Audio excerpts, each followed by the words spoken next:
Hi everyone, it's 1:20 in the morning and I've been recording this since 1 o'clock and I just keep messing up my words because I am so tired. I have like 5 finals to do tomorrow and I just cannot wait to be done with this. I cannot study any longer. I am so done. I don't know if I said this already, but I'm Allie Papp. I'm a senior at Barberton High School. And here is my literary lens. It is gender/queer studies.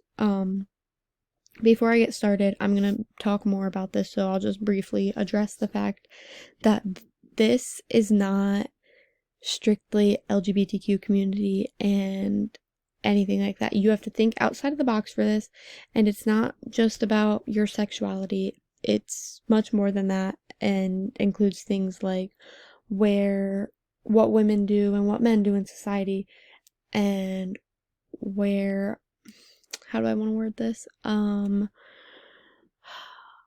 you grow as a person. That has to go with it too. So it's not just strictly like sexuality or men versus women. Okay, let's get started.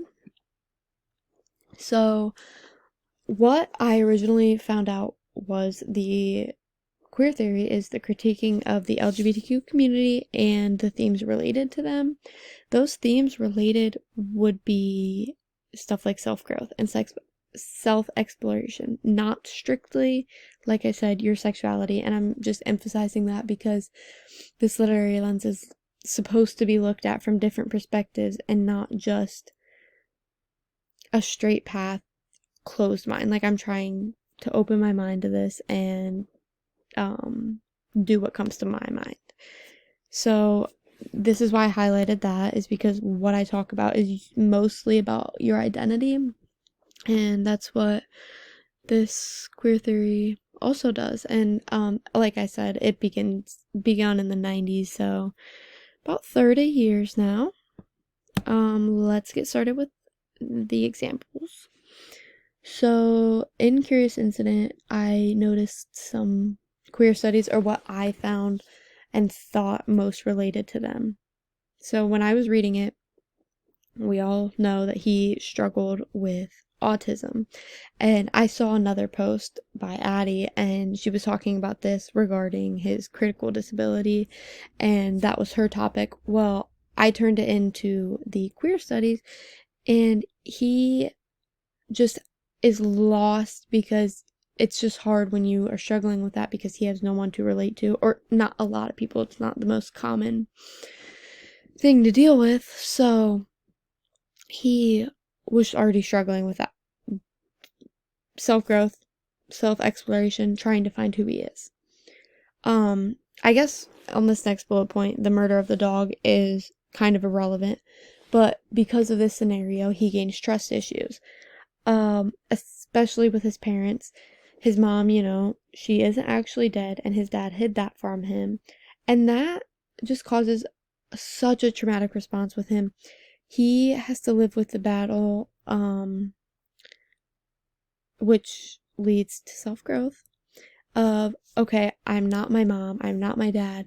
Just because they're my parents doesn't mean I am gonna give this same life to my kids. Just because these are my parents doesn't mean that I have to, like, just constantly convincing himself that he is not his parents, and that is a constant battle in your head.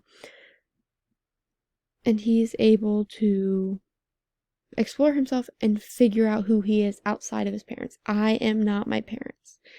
And that was just probably hard for him. I mean, it was hard for him. So this was my quote that I found. I think that people believe in heaven because they don't like the idea of dying. This to me just revealed that Christopher was so sorry, it's 1 in the morning. I'm struggling to stay awake. Christopher was such a critical thinker. Like, I don't even know how to word this because this is just how I interpreted it. He's just so critically thinking, and it's just helping him find who he truly is. And most people in this situation, if I was talking to someone and she was like, oh, hey, I believe in heaven, I'd be like, oh, cool, me too, or oh, yeah, I don't, whatever. He thought and analyzed what they said, and I just feel like that has so much to do with finding who you are. And I felt like what I researched about and like everything that I read about queer studies, I felt like that was most relatable. And self exploration and finding your identity really went with everything that I read about queer studies. So next, this one is more gender based. It was Things Fall Apart, and it was such a good book.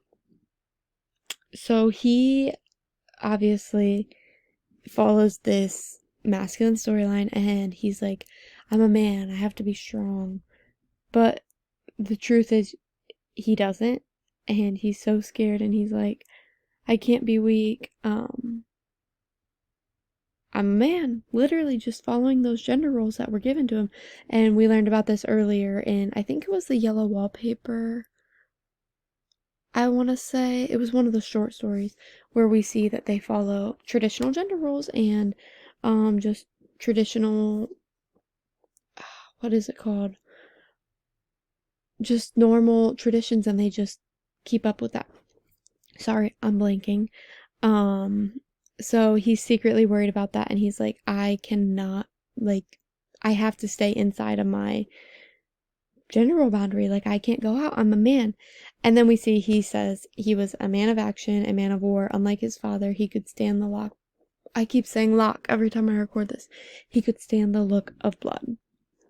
That just proved to me that he was able to finally disassociate himself with that strong, weak mindset that his dad had. Yes, he was strong, but he was just not a good man in that way. And he was able to literally just, I feel like that's just how I feel like, just broke them apart. And realized kind of how Christopher was, like, I'm not my dad. And I thought that was a really important breakthrough for him. So here are my references, and I just want to say before I end this, thank you for watching. And I hope that wasn't too confusing because it literally is like the middle of the night. But in my opinion, I took this route with it that the gender and queer identities are not just strictly gender and queer. Like I said, it's how you got there and what made you get there, and that would be finding who you truly are. And everything that I read, especially right here, this had a lot about finding who you are, and that really helped me navigate through this. Thank you guys for watching. I don't know how to end this video. Dang it. Okay, bye.